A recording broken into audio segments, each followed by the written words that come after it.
Makiria ma Famiri Giri Igiri na Magana Matadatu Kauntiniya Isiolo Nimacokaniririo makigunĩka na Hadu ha Kuiga mai Matheru itajira Imwe ya Gutigirira ati Bura iria Itanyitwo ikorwo ikiura ya Elnino ndina kiurira oro uguo tu na ithenya-inĩ rĩu Nimacokaniririo makigetha mai magakorwo makihuthira mahinda-inĩ mokite. Nĩ mibango igukorwo igikinyanirio ni Thirikari ya Kaunti ya Isiolo Unyitaniri na Uuteithio wa mabũrũri ma nanja wa gikundi kia USAID guku munini wa Governor Dagitari James Lowassa agikiarite na kuri thirikari nene gutigirira ati arutwo aria matanyitwo gwika igeranio matũra-inĩ maria mena ugwati wa miaraho ni maikorwo magiteithĩrĩrio.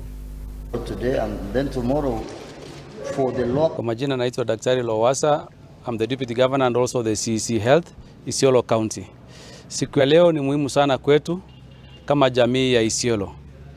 Sisi kama uongozi wa Isiolo tukiongozwa na Governor wetu Abdi Ibrahim Guyo, tumehakikisha kuwa tulijitayarisha kwa sababu tulikuwa tunatarajia mvua kubwa. Na katika hiyo matayarisho tuliweza kuketi chini kama county, tukaketi chini pamoja na partners ambao tunakuwa na hao pamoja kwa kawaida. We planned and we prepared for the Elnino.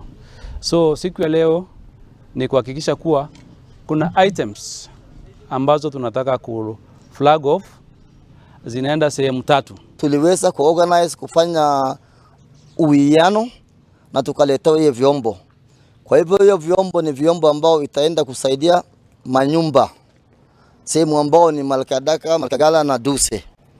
Na kila nyumba kuna ukakati ambao tulipanga kila moja wapate. Na vile vile pia kuna dawa ya maji tutapeleka ambao itaweza kukaa muda mwezi mbili. Tunatarajia pengine Elnino inaweza kuwa iendelee paka mwezi mbili. Na LMS ni partners ambao tulikuwa tunafanya kazi pamoja kwa wingi ikisaidiwa na ushirikiano ya USAID. Tayari kuna zile zimeenda Oldonyiro.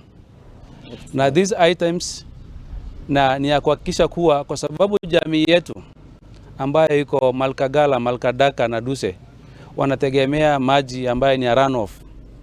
So kuna high chances ya watu kupata contamination. So with contamination there are likelihoods of and other elements that are waterborne. So this just to launch and flag off these items that we had planned together.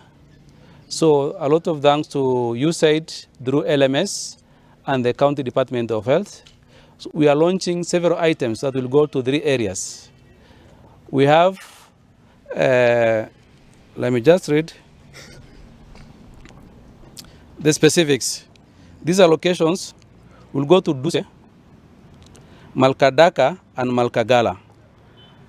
And it's targeting 194 households in Duse, 200 households in Malkagala, and 185 households in Malkadaka.